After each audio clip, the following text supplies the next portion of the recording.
Welcome.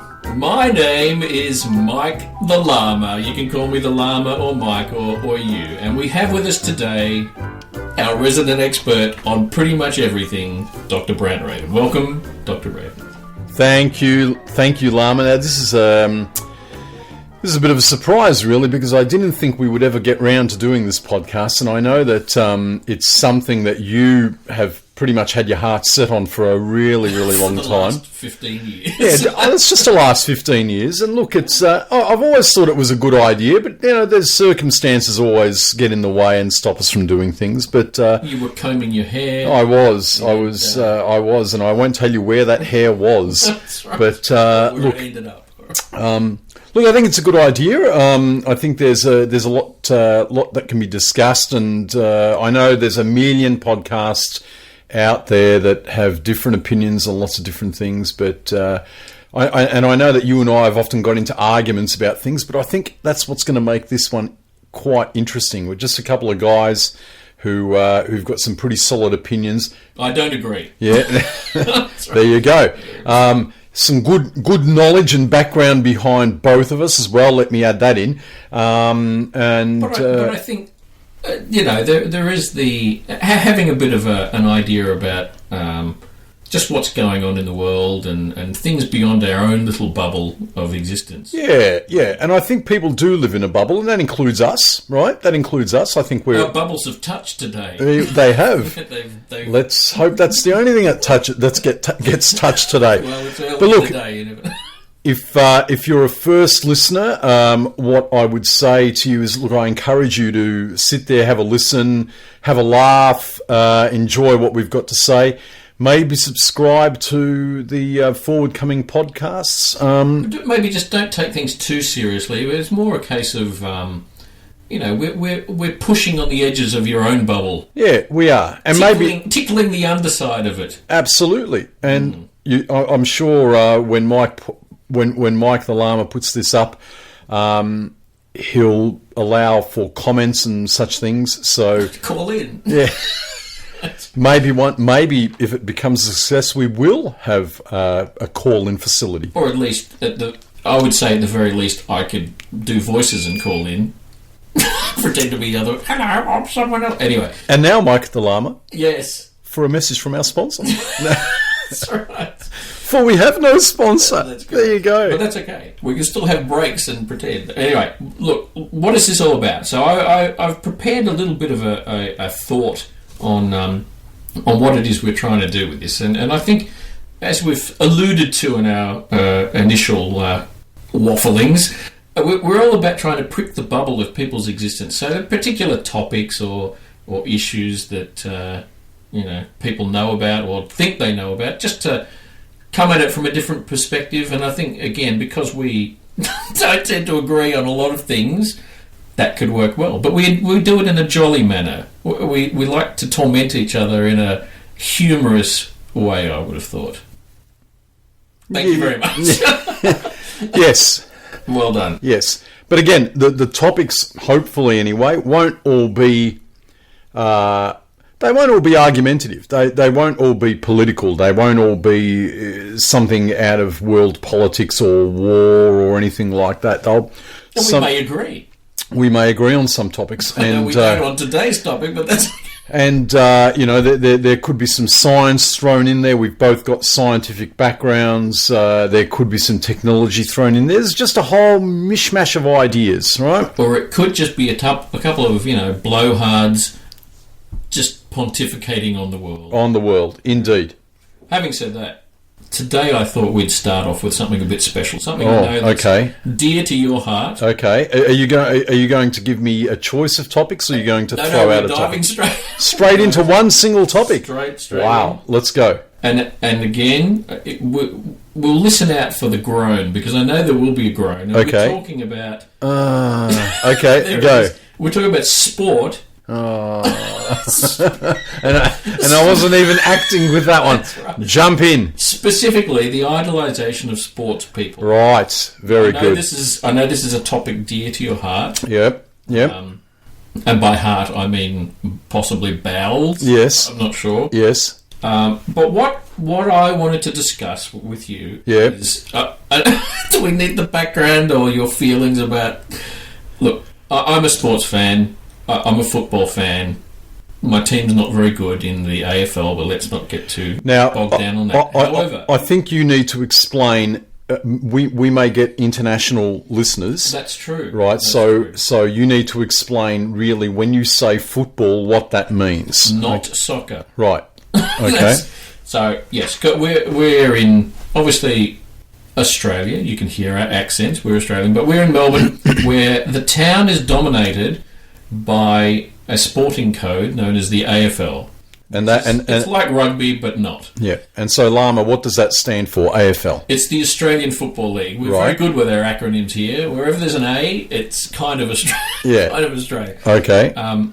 And so we have. So it's only a code that's played in Australia. It is If I remember the history correctly, yes, it was played because people played cricket, and it was a code that was developed to train cricketers on the off season. My God, you've exhibited some sporting knowledge. And I did not know the topic, so I didn't even have to look it up. That's very good. Right? You are correct. It is something that they did in the off season for cricket. That's right, to make sure that the cricketers remained fit and trained and active and whatever else. And got to play about in the mud for a little. That's right, and it eventually developed into its own ball code. Right, so when we talk about football in Australia, we're not talking about soccer, which is what the round ball sport, which is what the rest of the world call football. Yes. However, having said that, I guess we're covering all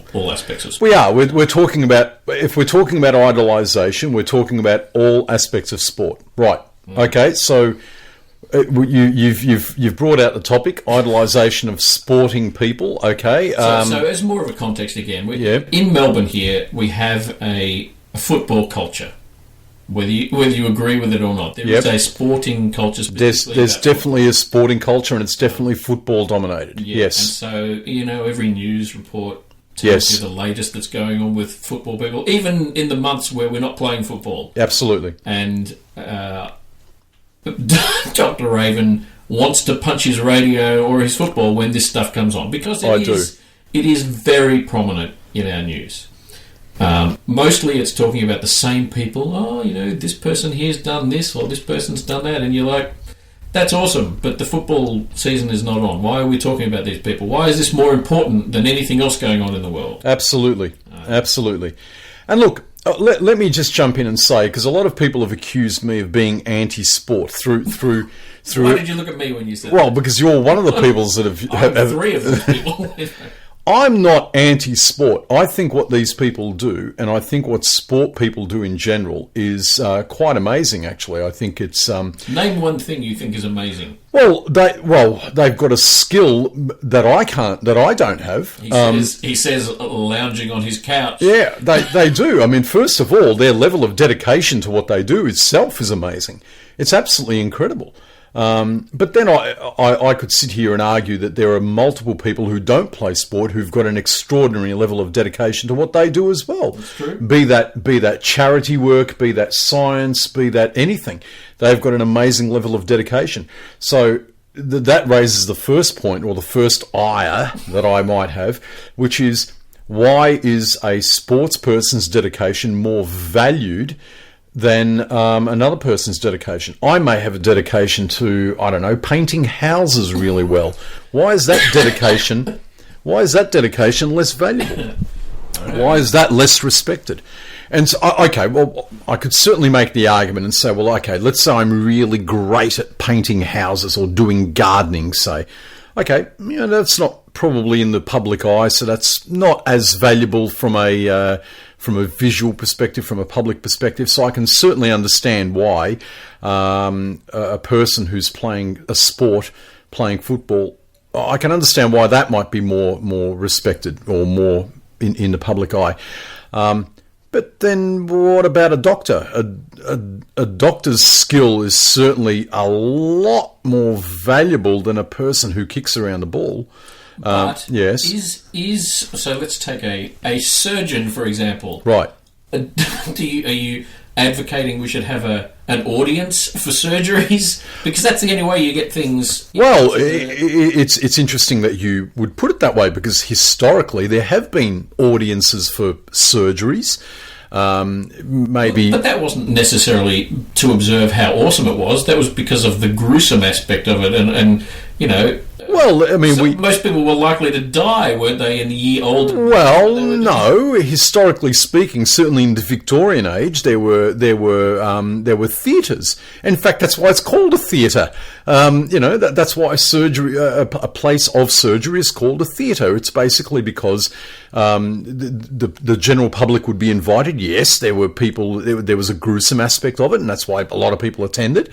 But there was always a fascination aspect of it. There were people who turned up to learn from it. So, I have to sit here and wonder and say, well, people who do surgery, that's pretty damn amazing. But even forget the whole surgery aspect. Even people who don't do surgery, people who are doing theoretical physics, why are they less respected, or why is what they do less amazing than a guy who kicks around a ball? I would again say that comes back to even the example you gave with someone doing an operation. You can see it. There's something there. Theoretical. It's theoretical physics. What are you going to do? Sit there and watch someone going, yes, I'm thinking of these things. Your contention is that it needs to be some sort of spectator visual. Well, I would argue that these round theatrical things on the front of our face serve a purpose rather than just going, let's not walk into this wall. You want to observe things to be entertained. It's all about entertainment. I understand that. I understand that it's all about entertainment, and I get the whole sporting aspect. And again, I'm willing to concede that what a sports person does, be it a footballer or a tennis player, whatever they do, their level of dedication has gotten to a point that what they do is absolutely amazing. And the guy, Mr. General Public, cannot achieve that, and that's what's so amazing about it. And in fact, if you read any psychological analysis of this, people watch it because they feel as though they are doing it themselves. That's why people are really into their selling points. Their sport. They talk to kids and they say, "Isn't there's nothing better than imagining yourself kicking the winning goal and the goal, and they get to watch." Right. Well, there's an argument that can be made there, and I don't think we're going to cover it in a single podcast, because that's a selling of a false hope to someone, really. That's true. Right? You're selling them. If you're saying that to a child, you're really, really selling them false hope. I mean, why can't people say, to a child, can you imagine you being the discoverer of the cure to cancer? You never hear that. You never hear that. Well, that's not true. No, it is true. Study hard, and maybe you'll one day. Well, there's another argument for a podcast as well. Study hard. What a bunch of bollocks that's turned out to be. So, I mean, all I'm really against when it comes to sports is the level of idolisation that people have for. A sports person is more likely to be forgiven for doing a wrong than any other person in the world. They're more likely to be given a hall pass when they do something that's illegal, or when they do something that's immoral. And again, immoral or morality itself is a completely separate argument. That's going to be a tough one to. Right. I'm not going to be the arbiter of what's moral or immoral, but I'm just saying, in the general sense, a sports person is more likely to get away with something than a normal human, let's say. So why is that? Well, because you idolise a sports person. It's exactly the same as when we had the global financial crisis and banks were not allowed to fail. Mm. It was declared that banks or certain businesses were too large to fail. Well, exactly the same thing as a sports person. They are too large to be reined in. They're too large to... Hold on a minute. If the bank's too large to fail, that's because everyone, not everyone, but a huge number of people have a they're invested in right, and in the same way in that, but no financially. So it would be bad if my footballing idol does something dodgy. I don't then go, oh my god, I'm wounded. What do I? You're like, oh well, shit. Well, no. That's not quite true, because if you're footballing idol, remember, if you're a child and if you've sold this idol, you've idolized not only. Again, what you're doing, it's so convoluted, because what you're doing is you're idolizing a whole bunch of people in order to sell the sport, in order for a few people to make a lot of money. That's essentially what it comes down to. Well, that's the cynical view. It's not the cynical view; it's the absolute view. Because what's the largest? Well, it may not be the largest participation, but kids play sport. Yes, so kids play football, and if they see at a high level that people can, play football at such an elite sort of... Yes. Their abilities are way beyond what little kids can do, but kids, it's something for them to strive for, something for them to go out and get fit and enjoy themselves. That's still a good... So you've swallowed the Kool-Aid? No, I haven't swallowed... I haven't been to Jonestown, so I'm not swallowing the Kool-Aid, but no... No, but you have, because... I can tell you that they didn't actually use a lot of Kool-Aid for that, it was something else. But anyway... Kool-Aid hadn't been invented at that stage. Very good point. Very good point. Anyway, minor detail. No, but I mean, all I'm saying is what you're taking in. You're taking in the marketing aspect. The marketing machine behind a system is really saying to you, we are doing this for the kids. We're doing this because it's great for the kids. It's great for people's health.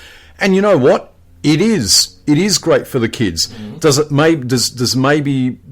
it maybe help kids get out there and do a bit of sport? Maybe it does.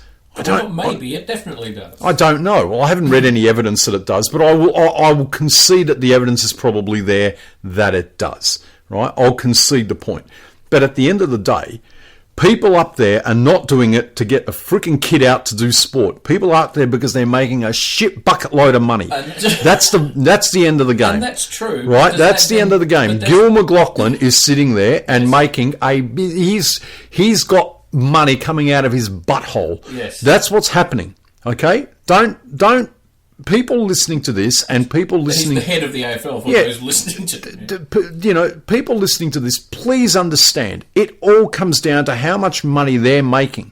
It doesn't come down... They don't give a crap about you. But hold on a minute. How is that any different to a medicinal company that gets the cure for cancer and wants to flog it for money? The fact that they're saving someone from cancer it's convenient because it means they will buy their product. It's not from a company perspective. It's not markedly different. It isn't. But I'm not talking about we're not talking about the company itself. We're talking about the individual, the guy who's studying medicine, the guy who's doing the research. Generally speaking, their only interest is to make sure that their interest is not purely altruistic. I mean, the guy who comes up with the ultimate cure for cancer goes down in history, right? And that guy's name will resonate as long as there's a human alive, right? So their win is that they're basically going down in human history. But all I'm saying is, don't tell me that these people are doing it for the health of kids. The sports people are doing it because they're making a buttload of money. Right, and that's why the people who own the business. Well, the people who own a business, it's like I said, it's convoluted. The people who own the business are making a big buttload of money. The way they make that money is to promote the sport, and the way they promote the sport is to create idols. If you create idols, you can now create a cult following for those idols. Right now, those idols are not allowed to do anything wrong.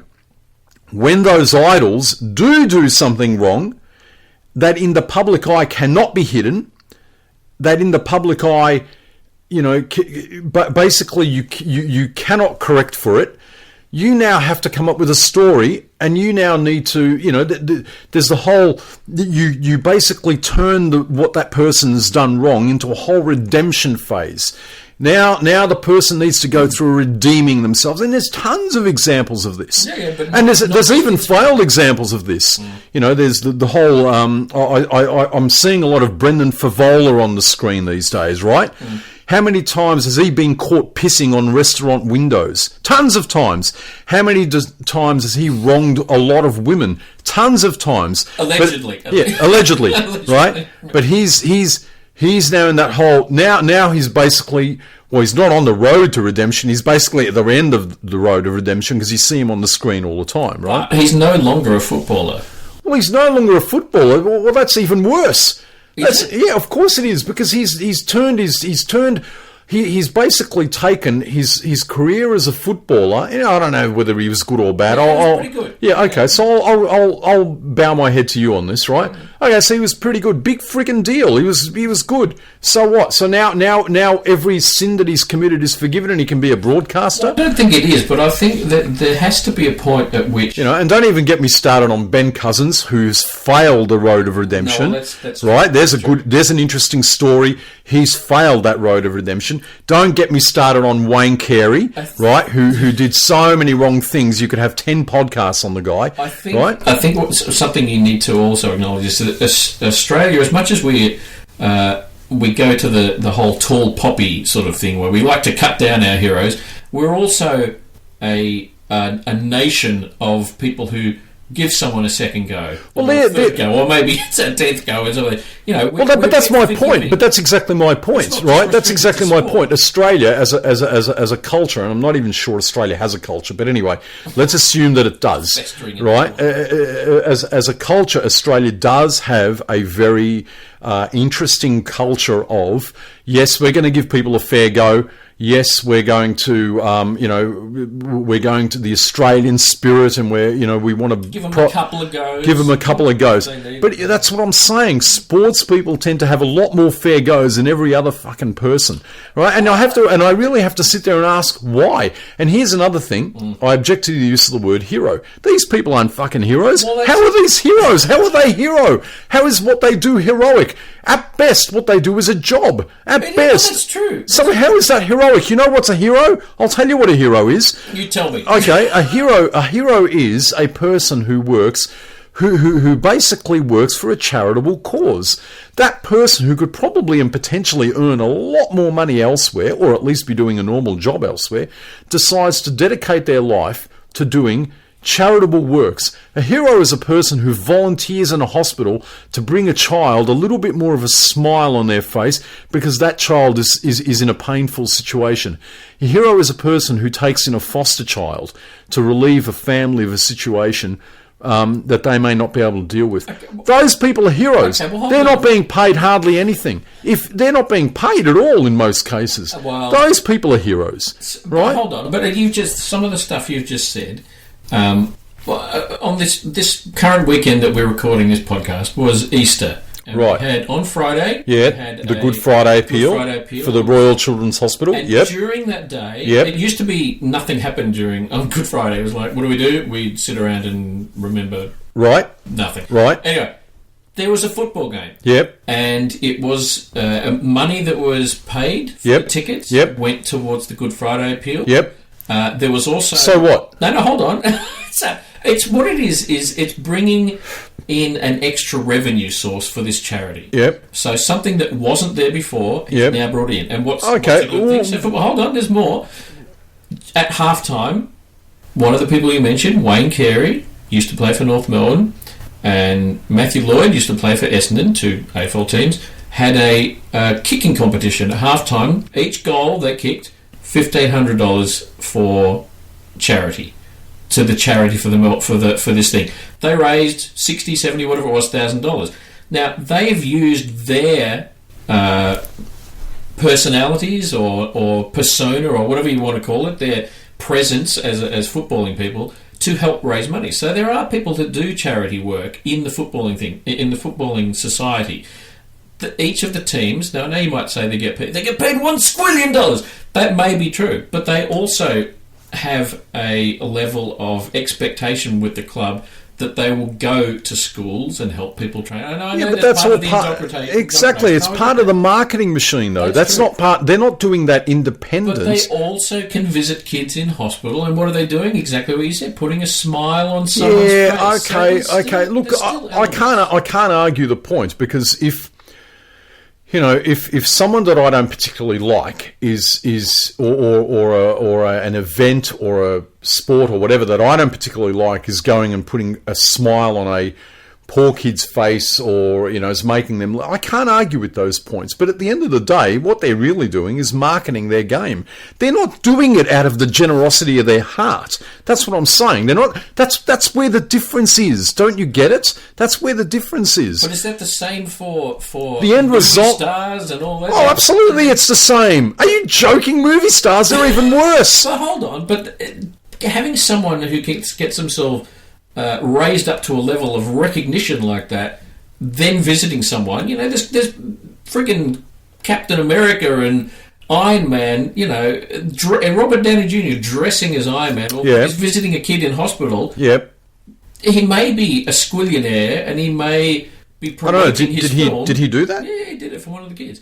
A sick kid in hospital, he goes and visits him. I mean, how can you possibly argue against that? Well, I can't. Well, there we go.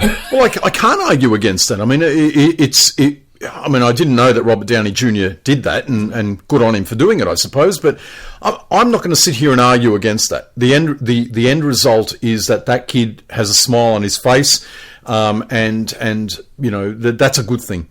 And you could say it's a good thing on so many multiple levels. All I'm saying is that these people are not altruistic. They wouldn't be doing that. They're promoting themselves by doing that. They're not doing it out of the goodness of their heart. Whereas the guy who's helping out at the Royal Children's Hospital, the guy who's rattling a tin on the corner of a street, right? That guy is expecting nothing, and he gets nothing, right? That guy who's rattling that tin... that's a better person than me because I'm not rattling the tin. That person's rattling a tin and gets the attention of a dozen people or whatever it is that pass the traffic lights at that particular time. Whereas the celebrity, they were in a football ground, gets the attention of 50,000 people in one go. Or if a new person gets 100,000 or whatever. We're not talking about the volume that a celebrity is able to bring in. We're talking about the reasons behind it, right? The reasons the end have to or the mean justify the end, or the end have to justify the mean. Well, I mean, you could argue quite successfully that the ends do justify the means. I mean, if a celebrity is out there, and because of their celebrity, they're able to raise $100,000 for the Royal Children's Hospital. You have to say the ends do justify the means. I mean, you can't argue with the point. This charity or whatever is $100,000 richer. But don't tell me that that's an altruistic person. That's all I'm saying. All I'm saying is, don't look at me and say, look at this guy, he's a hero for doing this. No, he's very smart and he's promoting himself. The guy that's sitting out there, the guy that's answering the phone on behalf of the Royal Children's Hospital, who is a no-name person, who's barely getting a freaking curried egg sandwich because of he's sitting there answering the phone, right? That guy to me is a hero. He's dedicating his time. He's probably dedicating a lot of effort. He probably does more than just answer that phone. I don't know who he is. I don't know what he does during the day. He could walk into where he is because of the curried egg sandwiches. Well, you probably could. I'd probably, he could walk into this room right now and I wouldn't know who he was. Right? Why are you in my house? That's right. That's right. Okay. Well, hang on. Why are you in the recording studio? Oh, sorry. That's right. Why? Right. Very good. But no, I'm just saying that guy is the guy that I have a lot of respect for, right? That's the guy I've got a lot of respect for because I don't know who he is, and he's dedicating all his time and energy and effort and he's better than me. He's a hero. He's a hero, and he's better than that footballer, right? Any footballer.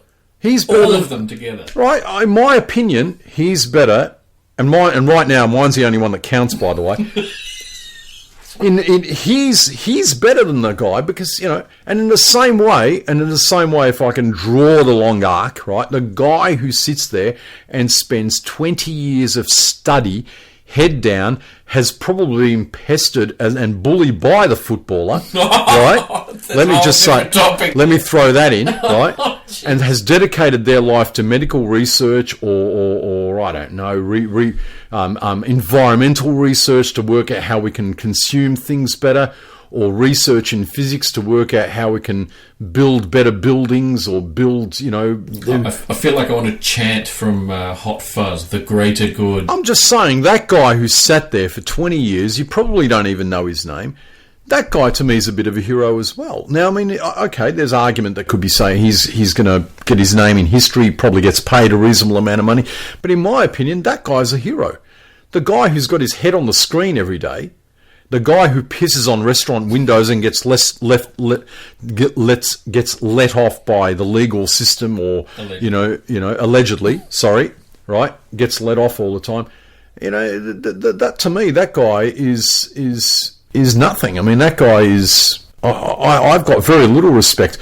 I've got respect for them for what they do, for the skill they have. That I respect. Right? Because they don't just have it. Certainly, some of them may have an innate skill and they're just good at it from birth. But a lot of the skill they have is just sheer level of dedication. That I have a respect for. Some of their skill is just in marketing as well. Right, and exactly.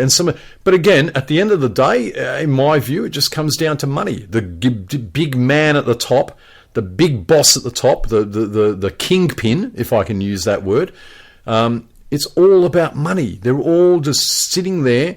They're scamming the public, convincing you that this guy's a hero of some sort so that you can spend your $50 to buy that meat pie and that beer and potentially the $20 badge that's going to sit on your stupid-looking coat, okay?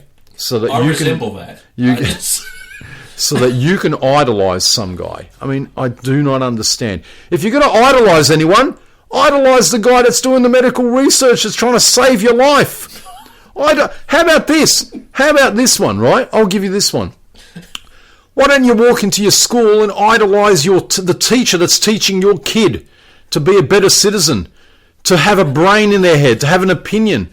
Idolise that teacher, because I bet you that teacher isn't getting any idolisation. Right? I bet you that teacher, you wouldn't even know the teacher's name. Right?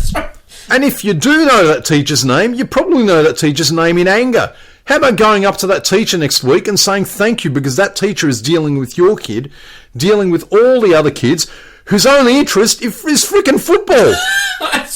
Right? And I'm being really serious when I say this. I'm really... Mike the Llama, yes. I'm being really, really serious. I can see. But don't you agree with that point? Come on. Agree. You have to agree with that point. Understand. Right? There's you want a hero? You want a hero? You want a hero? How the hell could I forget teachers? There's your hero right there. Well, look, it's hard to argue. It's hard to argue that. But I guess it's... all the teachers in the public system, all your teachers in the public system who are working for our wonderful government, democratic government, let me say, right? And by that I mean undemocratic, right? That's another topic, though. Right. Right. We're covering a lot. We're covering many future podcasts. Right. All I'm saying is, you want to idolise someone, idolise your teacher. Now, look, I'll give you some ground here. You've probably got some of those teachers who are pissing on that restaurant window as well, there right? There may be a big line of them. Right? Not all teachers are the same, right? Not all teachers are going to be great, and not all teachers are the same. Right? Oh, fine, I'll give you that as well, right? Not all teachers are deserving of your respect. I'm just simply saying, you want a hero, go and freaking respect your teachers, because a lot of those teachers, and I've met a few, they're they're dedicated to what they do. They love what they do. They want to teach. They want to work with kids. Well, that's true. They right? do. Yeah. So we've mentioned so many teachers. We've mentioned charity workers, we've mentioned doctors and nurses. Nurses, heaven's sake, you want a lowly classed, paid bunch of workers who deserve respect. What about people who work in nursing homes, people who work with people who are about to die, and people, and bring comfort to those, and they dedicate their lives, and they are individuals who get paid nothing. You want heroes? Well, I can give you heroes. You've got heroes coming out of the No, really, I can give you heroes, and I'm not even going to mention, right? I'm not even going to mention the people that go to war, right? Now, That's a whole different topic. It is a whole different topic because I'm not sure because I know that war is so politicised and there's a whole bunch of nationalistic arseholes that are out there, right? So we're not going to jump into that. But look, there are people that go to war. There are soldiers that go to war who believe in what they do. They're doing it not because they're necessarily nationalistic. They do so because they believe in freedoms, right? And those are the people that are heroes, right? Now, I know there's a lot of argument, and that's why I really haven't laboured on the topic, right?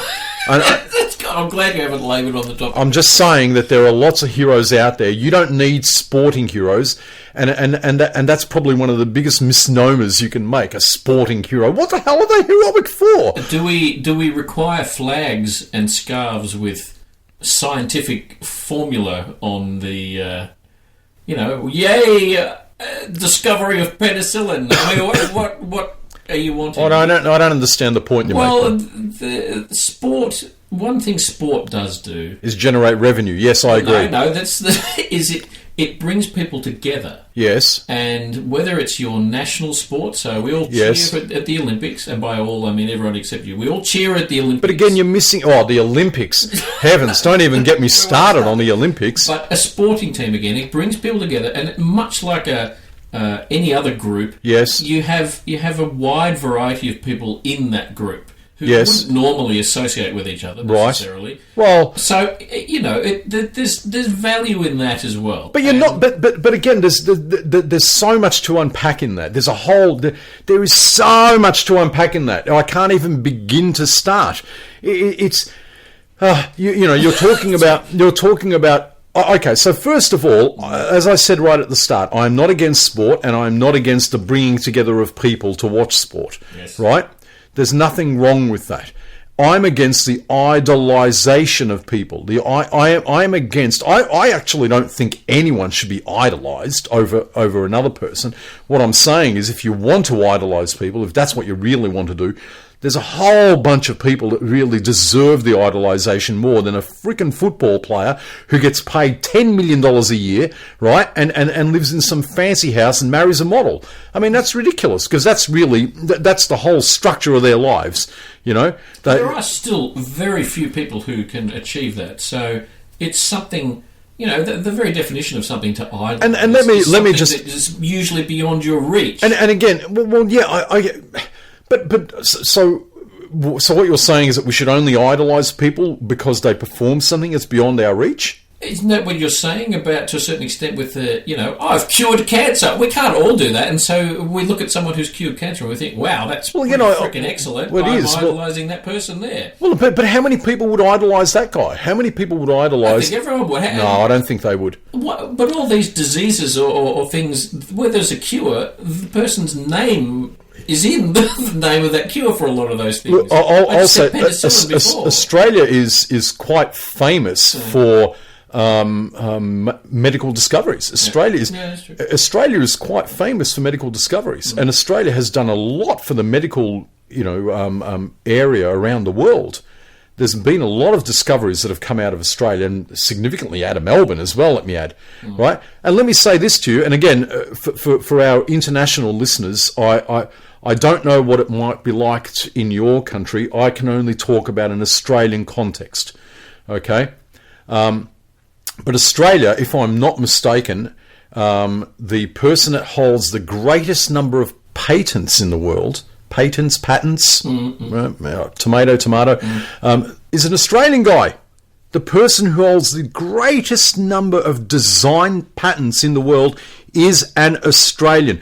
I challenge you, Mike the Llama, to walk down Bourke Street Mall today and to ask anyone the name of a famous Australian medical researcher who's come up with a recent discovery, because there's been a few recent ones, and